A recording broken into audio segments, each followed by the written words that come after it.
नमस्कार, आप देख रहे हैं काल चक्र। मैं हूं आपके साथ अंजलि आनंद और मेरे साथ हैं प्रश्न कुंडली विशेषज्ञ पंडित सुरेश पांडे जी। बहुत बहुत स्वागत है पंडित जी आपका। धन्यवाद। राहु जब आता है तो शनि कष्ट ढाता है। राहु जब आता है तो केतु बहुत सताता है। राहु जब आता है तो मंगल भी अमंगल कर जाता है। जी हाँ, राहु का नाम सुनते ही हम सब में हर कोई परेशान हो जाता है। ज्योतिष में राहु को एक क्रूर और छाया ग्रह माना गया है।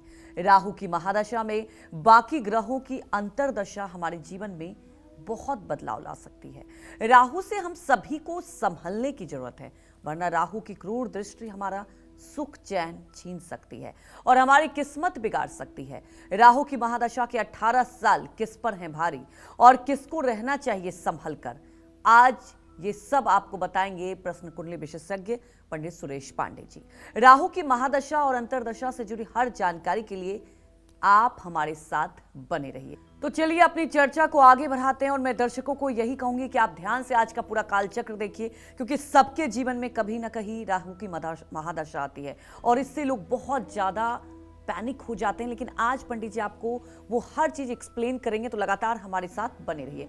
पंडित जी, राहु की महादशा और अंतर्दशा, सबसे पहले तो आप हमारे दर्शकों को ये बताएं होता क्या है। अगर कुंडली की बात की जाए पंडित जी, कुछ लोग हमारे दर्शक हैं कि आप लगातार बताते रहते हैं, तो राहु अगर कुंडली में कहाँ है तो ज़्यादा नुकसान होता है, किस जगह स्थापित हो तो लोगों के लिए बहुत ज़्यादा परेशानी नहीं भी होती है? क्योंकि मैंने देखा है कई बार आपने हमारे दर्शकों को बताया कि ऐसा नहीं है कि राहु चल रहा है तो आप बहुत ज़्यादा पैनिक हो जाए।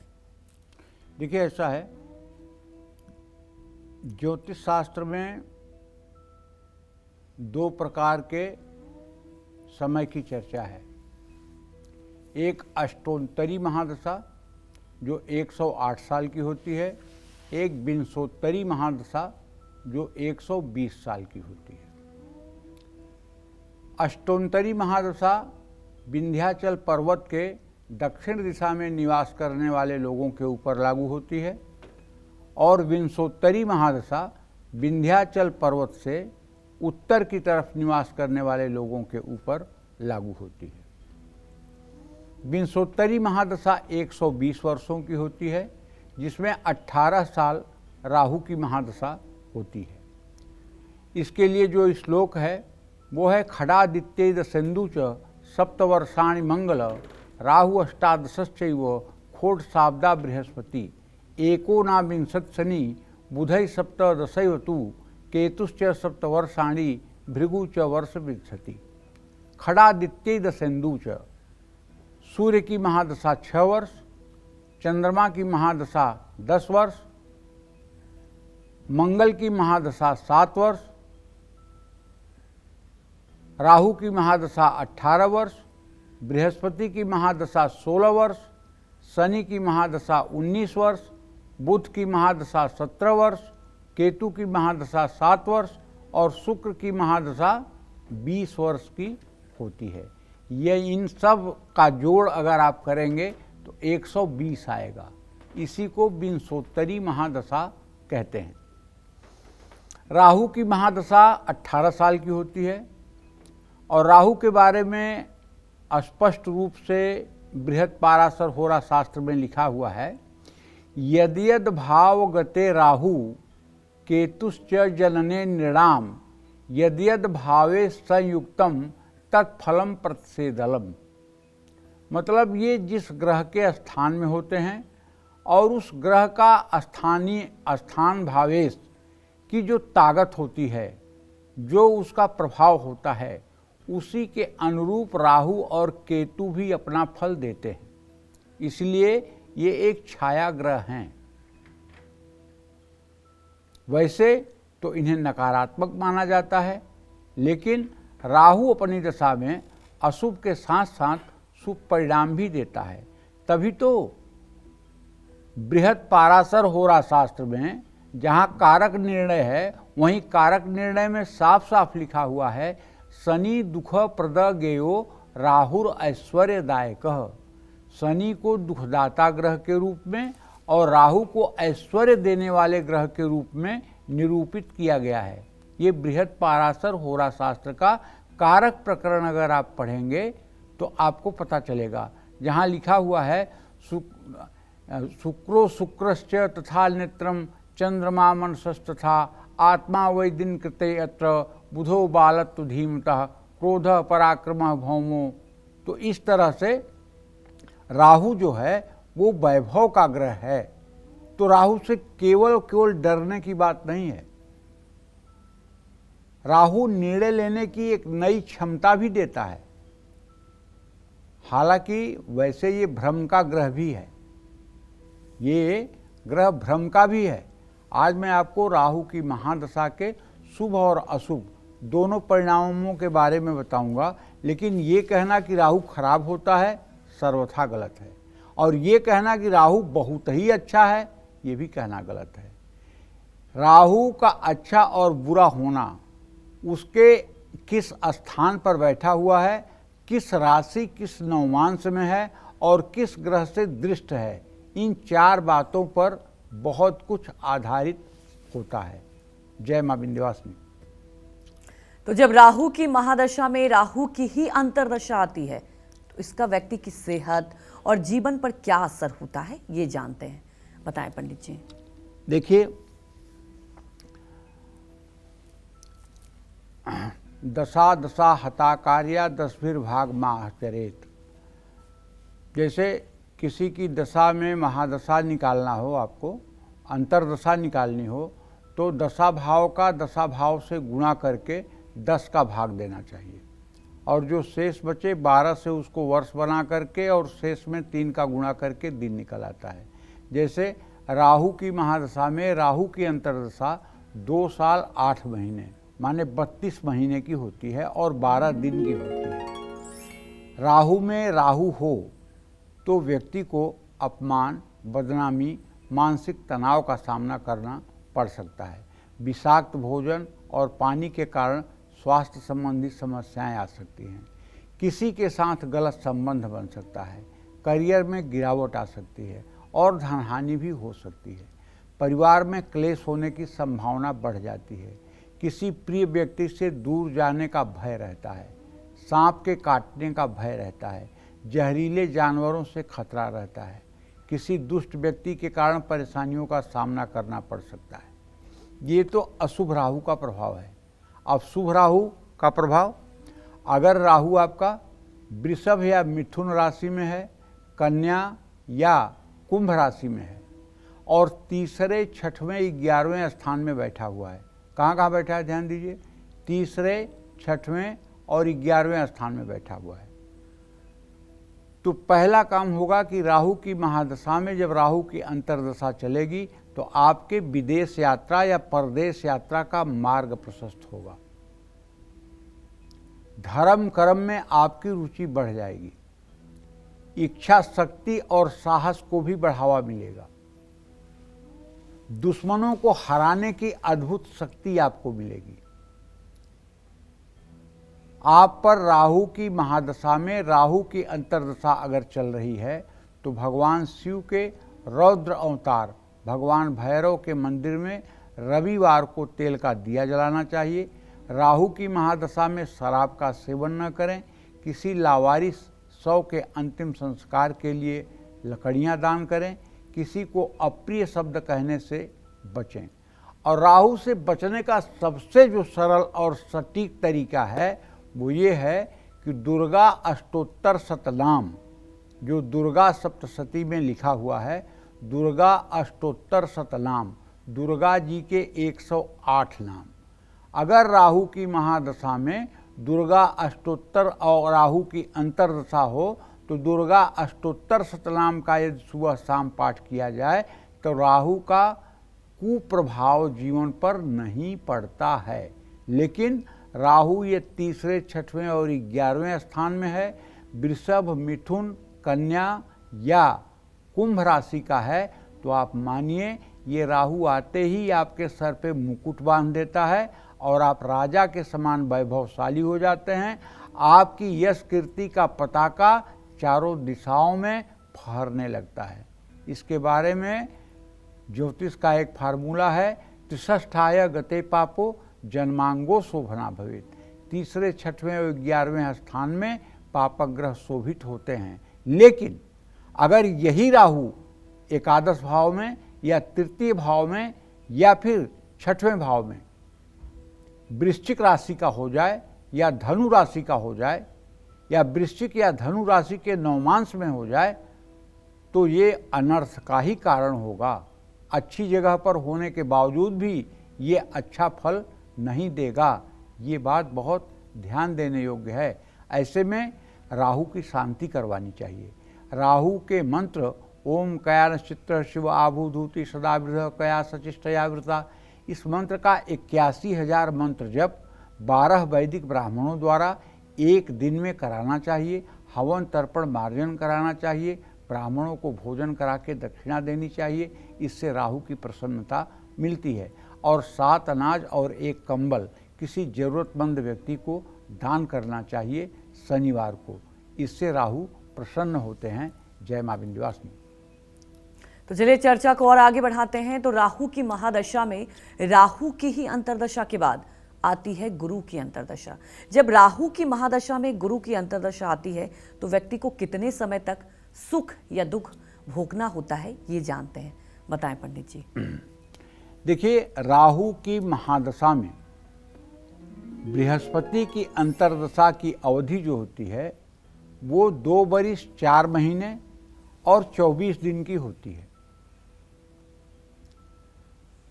राक्षस प्रवृत्ति के ग्रह राहु और देवताओं के गुरु बृहस्पति का ये संयोग सुखदायी तब होता है जब इनकी परस्पर स्थिति पंचम नवम हो या चतुर्थ दशम हो तब।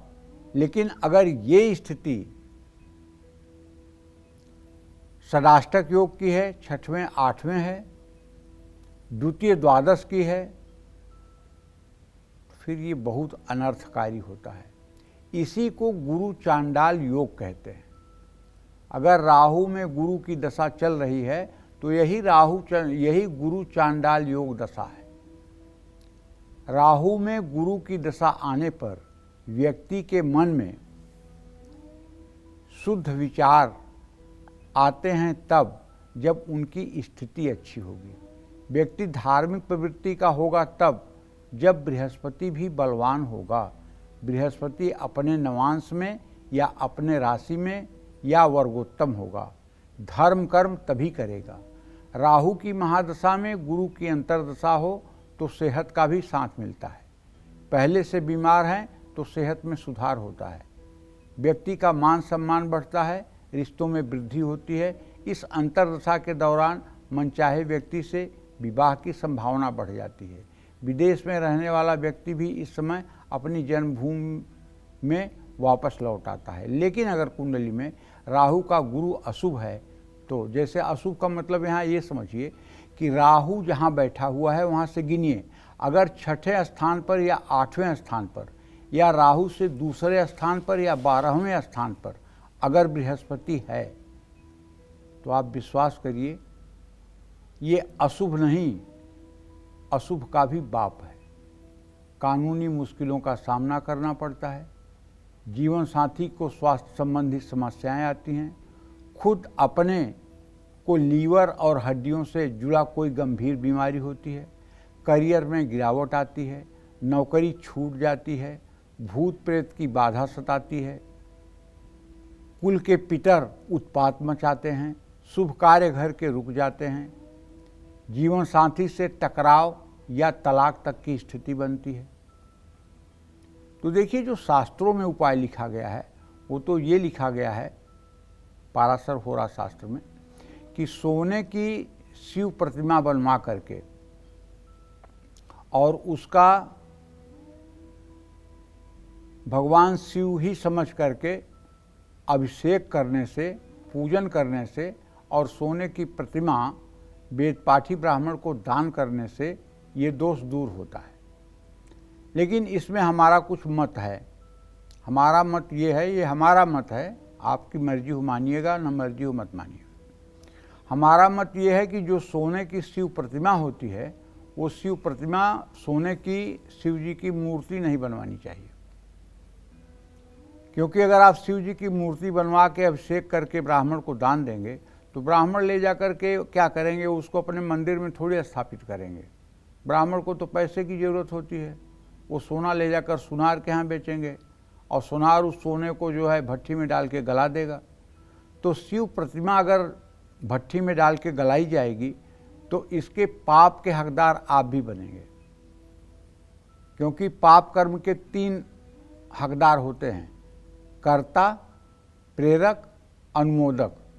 कर्ता माने जो कर रहा है, प्रेरक माने जो करने की प्रेरणा दे रहा है, अनुमोदक माने जो उसकी सहमति दे रहा है। तो कहीं न कहीं से आप इसके दोषी होंगे। ऐसे में मिट्टी का पार्थिव शिवलिंग बना करके या नर्मदेश्वर शिवलिंग पर या पारे के शिवलिंग पर या स्फटिक के शिवलिंग पर या शिवालय में दिव्य अभिषेक करना चाहिए और 1 ग्राम सोने का सिक्का ब्राह्मण को दान दे देना चाहिए। यहाँ तो स्वर्ण दान से मतलब है। इस बात का अगर ध्यान रखेंगे तो निश्चित रूप से उपाय भी हो जाएगा और किसी तरह का आपको प्रायश्चित भी नहीं झेलना पड़ेगा।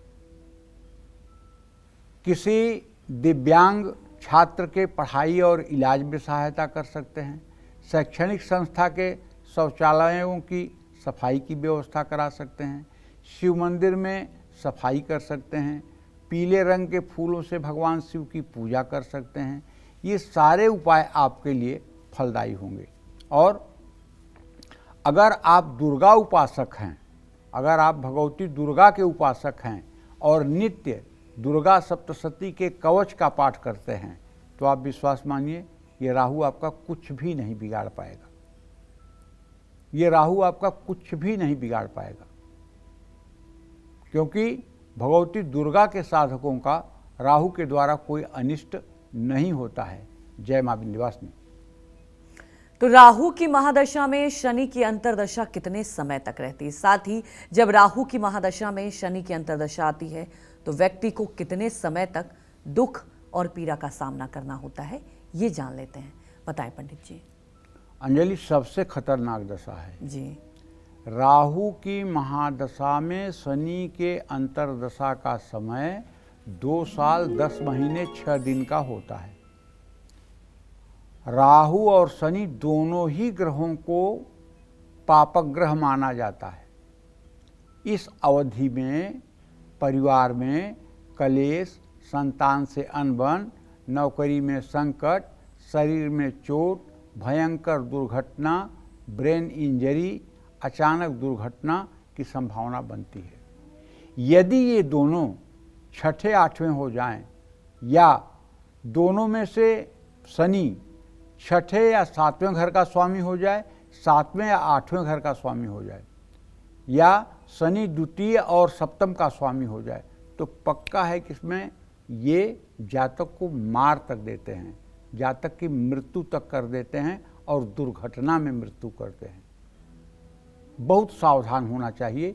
इस दशा में सुनिश्चित रूप से आदमी को महामृत्युंजय मंत्र का 10 माला नित्य जप करना चाहिए और जरा सा भी अगर अपना जेब अलाउ करे तो 1,40,000 महामृत्युंजय के मंत्रों का वैदिक ब्राह्मणों द्वारा शुद्ध उच्चारण से जप करवाना चाहिए, हवन तर्पण मार्जन करवाना चाहिए, ब्राह्मणों को भोजन करा के वस्त्र और यथेष्ट दक्षिणा जरूर देनी चाहिए, क्योंकि ये मामला बहुत संगीन है। राहु से यदि 6ठे शनि बैठा हुआ है या शनि से 6ठे राहु बैठा हुआ है या 6वें 8वें का इनका संबंध है तो निश्चित जानिए कि ये मरण योग होगा। इस अवधि में बहुत सावधान रहने की जरूरत होती है। और अगर 6वां 8वां संबंध नहीं है, द्वितीय द्वादश का संबंध नहीं है, दूसरा कोई संबंध है जैसे चतुर्थ दशम, पंचम नवम, तृतीय एकादश, ऐसा अगर कोई संबंध है तो ऐसा व्यक्ति गलत संगति में जा सकता है। ऐसा व्यक्ति इस दशा में नशे का आदी हो सकता है। वात और पित्त जनित रोग हो सकते हैं। विवाह में अपने जीवन संगिनी से दूर रहने की संभावना बन जाती है, तलाक होने की संभावना बन जाती है, भाई बहन संतान से अनबन, नौकरी में अधीनस्थ नौकरों से संकट की संभावना। तो ऐसे में आपको सबसे पहला उपाय जो मैंने आपको बताया है कि महामृत्युंजय इसके लिए सबसे बड़ा उपाय है। और यदि महामृत्युंजय भी कराने की स्थिति नहीं है और आपको पता चला तब जब आपका पेशेंट हॉस्पिटलाइज है और जीवन और मौत के बीच में जूझ रहा है, तब आपको पता चला कि राहु में शनि है, अब आप क्या करोगे? अब आपको चाहिए कि तुरंत 1000 बेलपत्र 3 पत्ती वाले बेलपत्र की व्यवस्था करिए और उसको एक पीतल की थाली में रख करके साफ जल से धो लीजिए। धोने के बाद पानी गिरा करके बेलपत्र को साफ रख करके अगर संभव हो तो घर परिवार के 2-4 लोग साथ में बैठ करके चमेली की कलम बना करके और अष्टगंध की स्याही से हर पत्ते पे राम राम लिख डालिए। अगर नहीं संभव है तो छोड़ दीजिए। आप वो बेलपत्र लेकर किसी शिवालय में चले जाइए और पंडित जी से बोलिए कि वो मृत संजीवनी जो महामृत्युंजय मंत्र है, ओम हौम ओम जूम ओम शह ओम भूर्भुवः स्वः त्र्यंबकं यजामहे सुगंधिं पुष्टिवर्धनम् उर्वारुकमिव बन्धनान् मृत्युर्मुक्षीमामृतात् भूर्भुवः स्वरोम जूम शह हौम ओम। इस मंत्र के द्वारा 1000 बेलपत्र, एक व्यक्ति एक बेलपत्र चढ़ाता जाए शिवलिंग पर और दूसरा व्यक्ति जल की धारा गिराता रहे। अगर ये उपाय 3 दिन हो जाए तो गंभीर से गंभीर अवस्था में भी गया हुआ मरीज राहत पाता है और उसका जीवन सुरक्षित हो जाता है। भगवान शिव जब बहुत ज़्यादा महाराज दशरथ कैकेयी के बात से व्यथित हुए और उन्हें लगा कि अब प्राण पखेरु निकलेंगे, तो बालकांड में महाराज दशरथ कहते हैं, आशुतोष तुम अवधर दानी आरत हरहु दीन जन जानी। हे आशुतोष, हे शीघ्र प्रसन्न होने वाले भगवान शिव, हे अवधर दानी, अपने सामने आए अपने भक्तों की मनोकामना पूरा करने वाले भगवान शिव, मेरी इस विपदा को, मेरी इस समस्या का समाधान निकालिए। ये बालकांड की चौपाई है।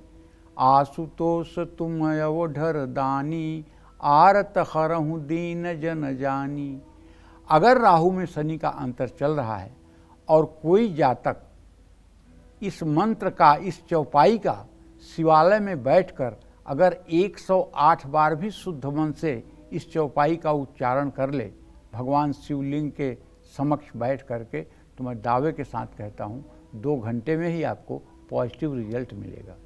भगवान शिव को शमी के पत्रों से पूजा करें, शिव सहस्त्र नामावली का पाठ करें, काले तिल से शिव जी का पूजन करें, महामृत्युंजय मंत्र का जप करवाएं, नवचंडी का पूर्ण अनुष्ठान करते हुए पाठ और हवन कराएं। जय मां विंध्यवासिनी।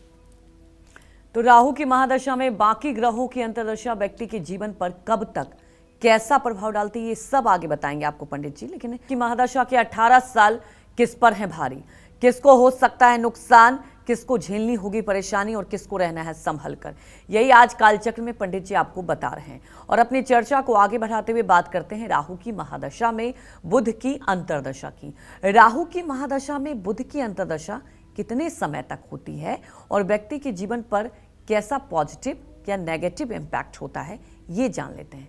बताएं पंडित जी। देखिए, अब राहु की महादशा में बुध की अंतर्दशा की जो अवधि होती है, समय सीमा जो होती है, वो 2 साल 3 महीने 6 दिन की होती है।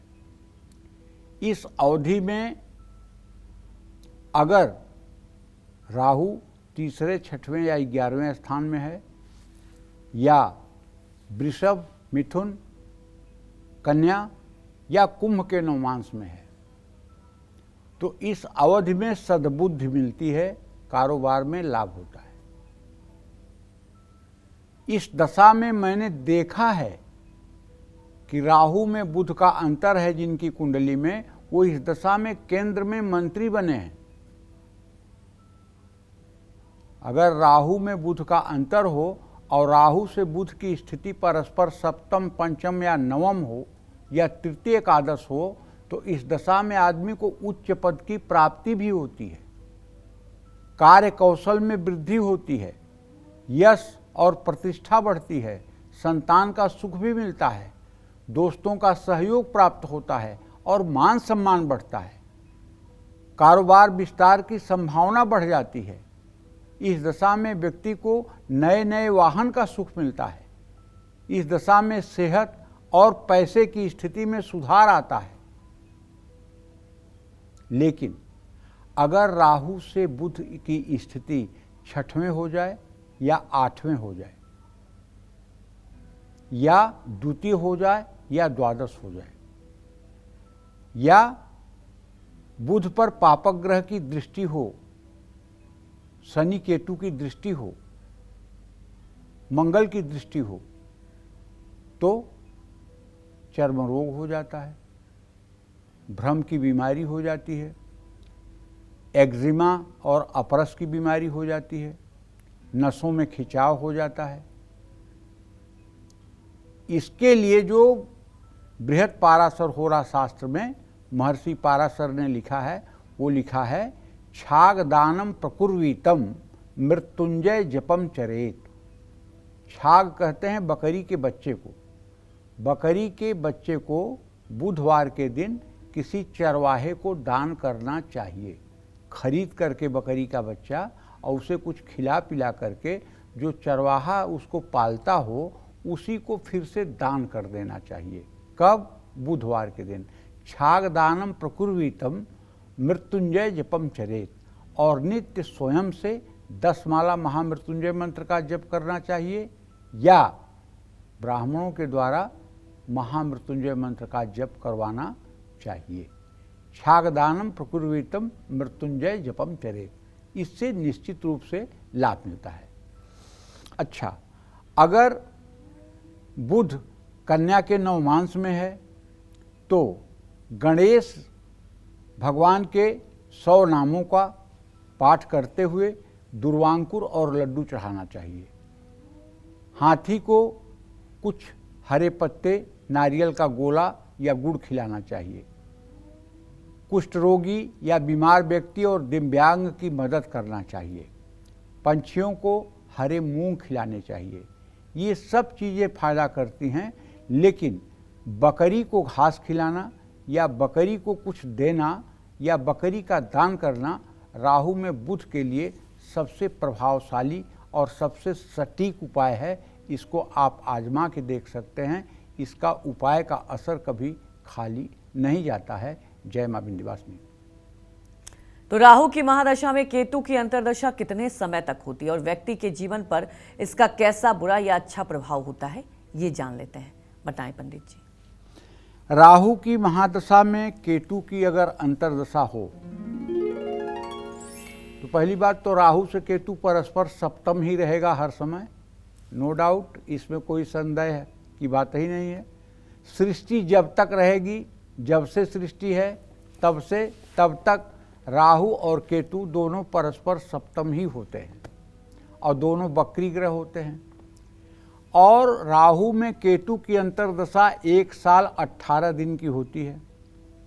अगर राहु केतु दोनों की स्थिति खराब है या पापक ग्रहों से दृष्ट हैं या पाप ग्रह के स्थान में हैं तो मृत्यु तुल्य कष्ट या दुर्घटना या कोई गंभीर बीमारी देंगे। अगर शुभ ग्रह के घर में हैं, शुभ स्थान में हैं तो कोई परेशानी नहीं होगी। राहु और केतु दोनों छाया ग्रह हैं। इनके बारे में मैंने प्रोग्राम के शुरुआत में ही बताया कि यद्यद भाव गते राहु केतुश्च जनने निराम यद्यद भावे संयुक्तम तत्फलम प्रतिषेधलम। मतलब ये छाया ग्रह हैं। इनकी दशा एक तरह से शुभ नहीं मानी जाती है। वैसे महर्षि पाराशर कहते हैं कि वृषभ राशि का राहु उच्च का होता है, लेकिन लग्न चंद्रिका में लिखा हुआ है मिथुने सिंहिका सुता। मिथुन राशि में सिंहिका सुत माने राहु उच्च का होता है। और अगर प्रैक्टिकल आप करके देखें तो आपको भी पता चलेगा कि मिथुन का राहु उच्च का फल देता है। मिथुन का राहु उच्च का फल देता है। इसलिए मैं अपनी हर बात में ये कहता हूँ वृषभ या मिथुन का राहु हो, वृषभ या मिथुन का राहु हो। यहाँ कहने का हमारे यहाँ से मात्र इतना ही है। राहु की महादशा में केतु की अंतर्दशा व्यक्ति को मानसिक और शारीरिक दोनों प्रकार की चोट पहुंचाती है। इस अवधि में विरोधियों से परेशान होता है आदमी, अस्त्र शस्त्र से चोट पहुंचने का खतरा होता है, अग्नि या इन्फेक्शन से खतरा बना होता है, सिर दर्द या माइग्रेन की शिकायत होती है, लंबी अवधि का बुखार होता है, विरोधियों का खतरा मंडराता है, परिवार में कलह बढ़ता है, दोस्तों से मतभेद हो जाता है।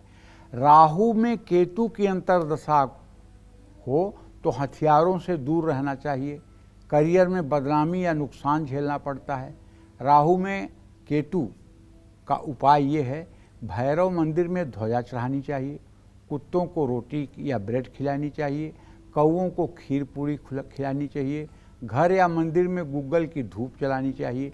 लेकिन अगर मेष या वृश्चिक राशि का राहु हो तो सोने की नाग प्रतिमा बनवा करके उसको किसी शिवालय में अभिषेक करके दान करना चाहिए।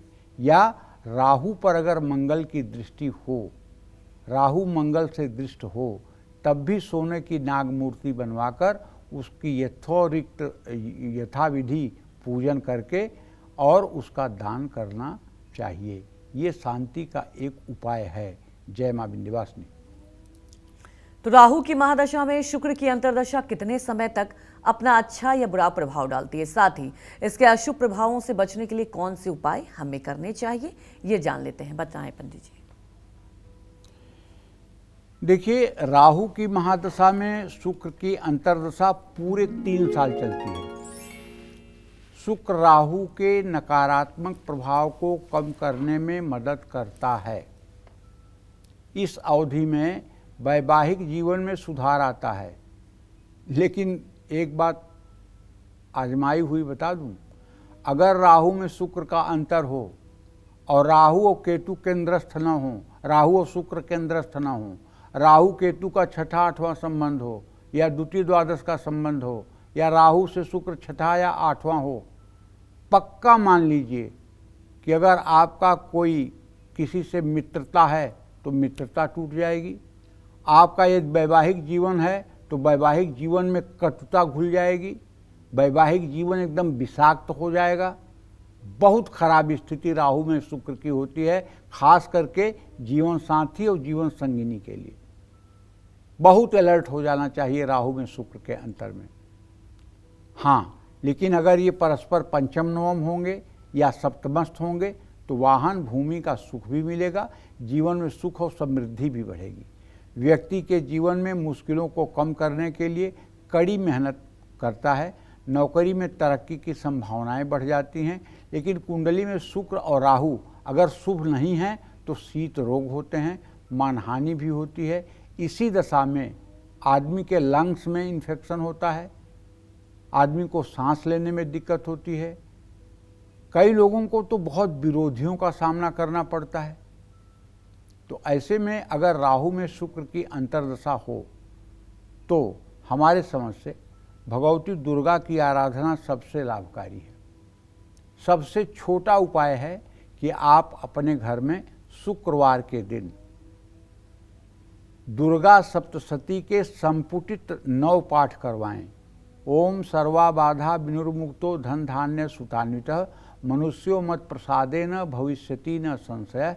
इस मंत्र से संपुटित करा के 9 पाठ आप अपने घर में करवाएं, हवन तर्पण मार्जन करवाएं और घर आए हुए ब्राह्मणों का स्वागत सत्कार करके भोजन करा के दक्षिणा दें। दूसरा उपाय, ये उपाय आपको हर 6-8 महीने पे करते रहना चाहिए। दूसरा उपाय ये है कि सांड को गुड़ या घास खिलाएं, शिव मंदिर में स्थित जो नंदी भगवान हैं उनकी पूजा करें और अपने घर में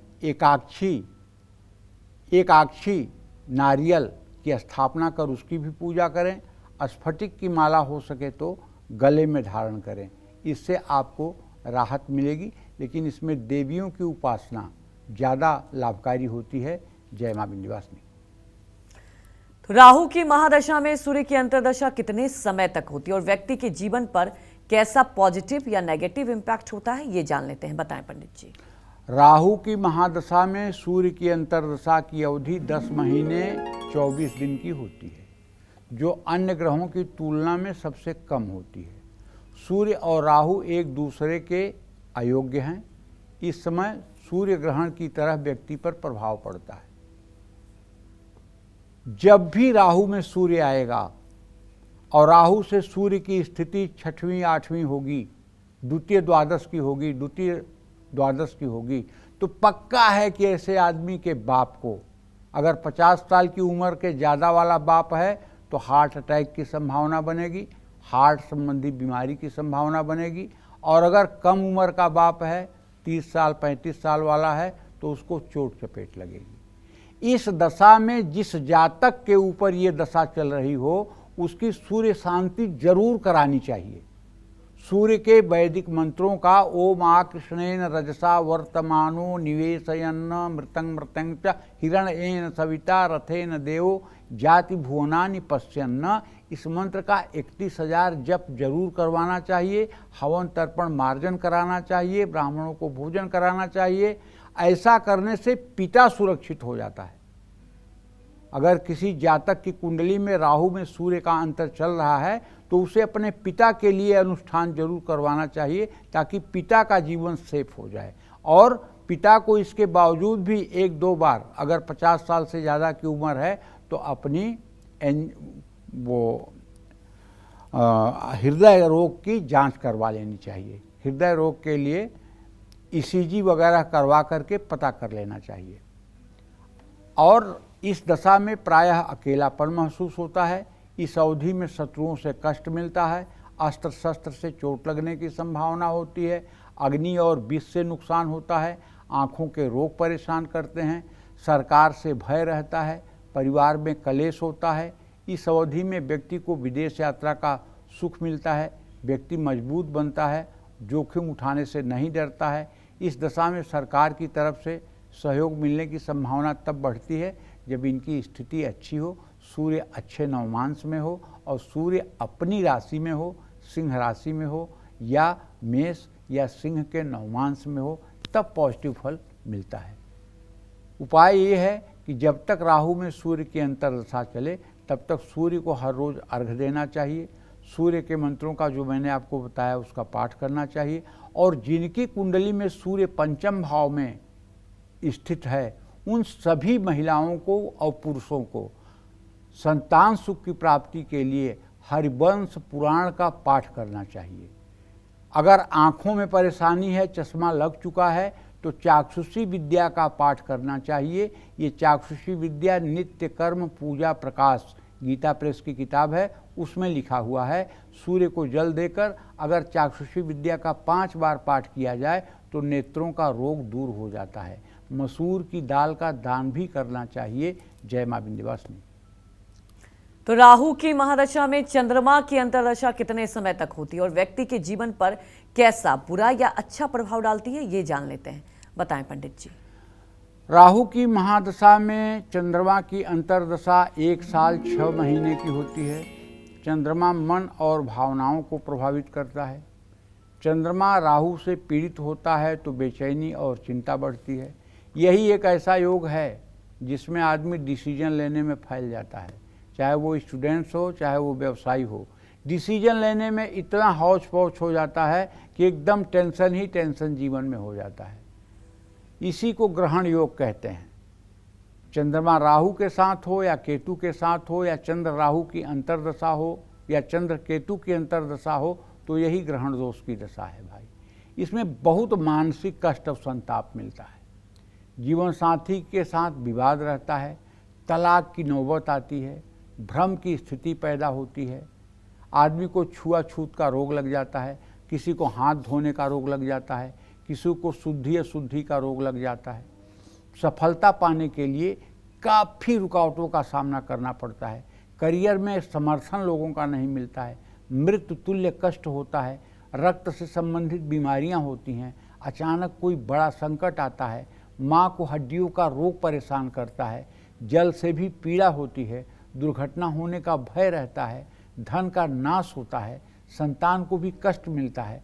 इस दौरान कोई भी बड़ा या महत्वपूर्ण फैसला लेने से बचना चाहिए।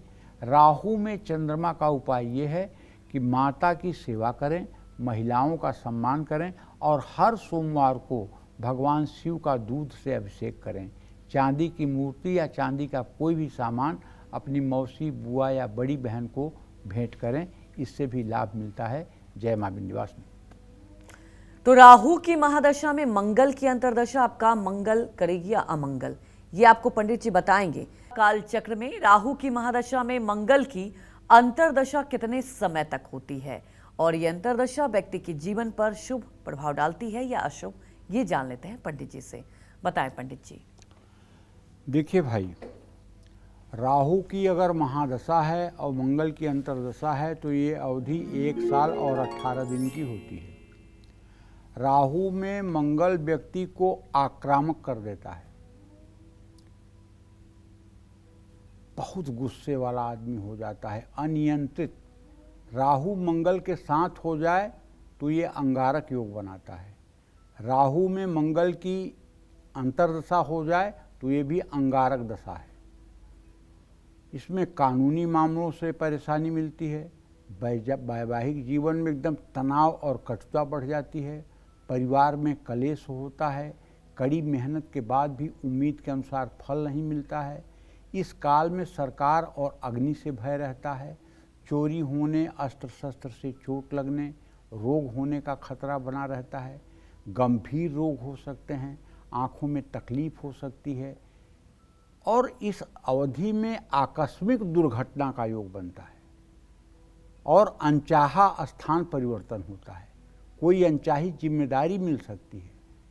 राहु में मंगल का सबसे सटीक उपाय ये है कि अगर राहु से मंगल छठा, आठवां या द्वितीय द्वादश की स्थिति में है तो आपको जितने साल के हैं आप उतने ग्राम का चांदी का नाग बनवाइए और नाग के 2 गोमेद की छोटी छोटी आँखें लगवाइए और किसी शिवालय में जाकर के पूरी श्रद्धा के साथ रुद्राभिषेक करिए किसी महीने की शुक्ल पक्ष की पंचमी तिथि पर, और वो चांदी का गोमेद की आँख लगी हुई वो चांदी का नाग आप उसी शिवालय में शिवलिंग पर दान करिए।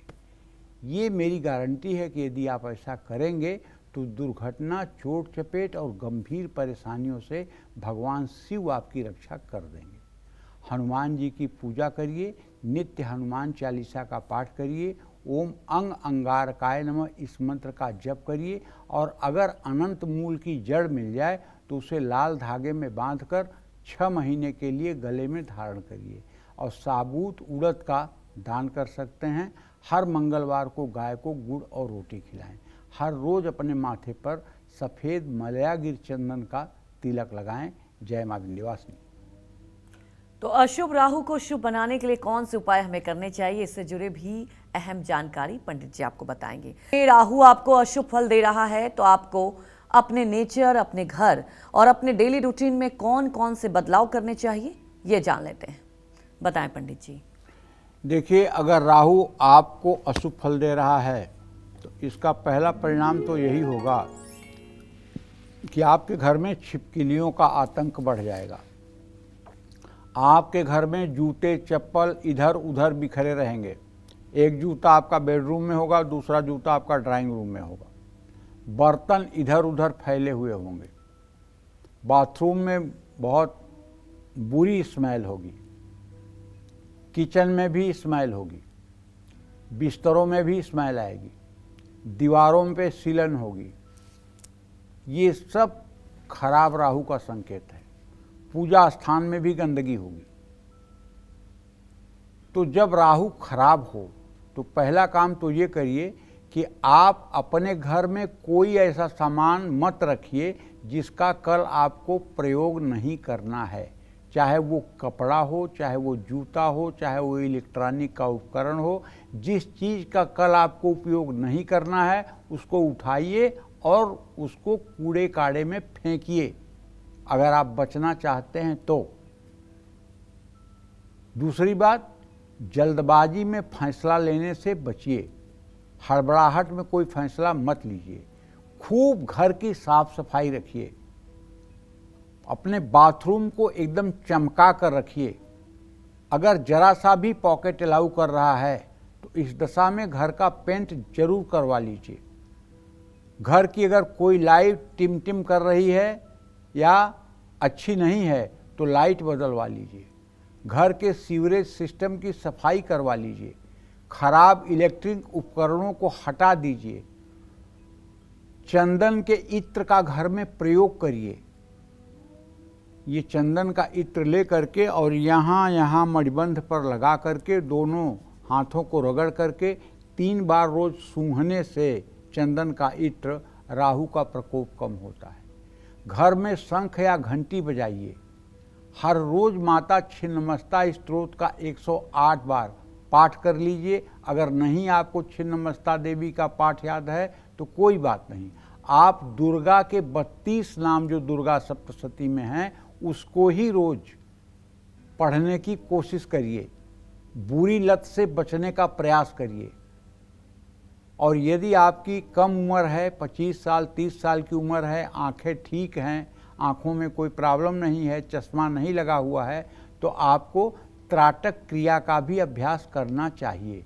त्राटक क्रिया वो होती है कि अपलक किसी बिंदु पर ध्यान लगाए रखना, ये त्राटक क्रिया कहलाती है। त्राटक क्रिया सिद्ध होने के बाद व्यक्ति के अंदर सम्मोहन की शक्ति आ जाती है और वह व्यक्ति जिससे भी बात करता है सामने वाला व्यक्ति प्रभावित होता है। इस क्रिया को करने के लिए आँखों का स्वस्थ होना बहुत ज़रूरी है। अगर आँखें जरा सी भी खराब हैं तो इस क्रिया को न करें, नहीं तो आँखों पर इसका बुरा असर पड़ सकता है। जय माँ विंध्यवासिनी। पंडित जी, हमारे दर्शकों को इतनी महत्वपूर्ण जानकारी दी, आपका बहुत बहुत धन्यवाद। और उम्मीद यही करते हैं कि आपको भी आज का हमारा विषय बहुत पसंद आया होगा। कल फिर एक नए विषय और आपकी परेशानियों को दूर करने के लिए ढेरों उपाय लेकर आएंगे हम पंडित सुरेश पांडे जी के साथ। तब तक कालचक्र की पूरी टीम को आप अनुमति दीजिए। नमस्कार।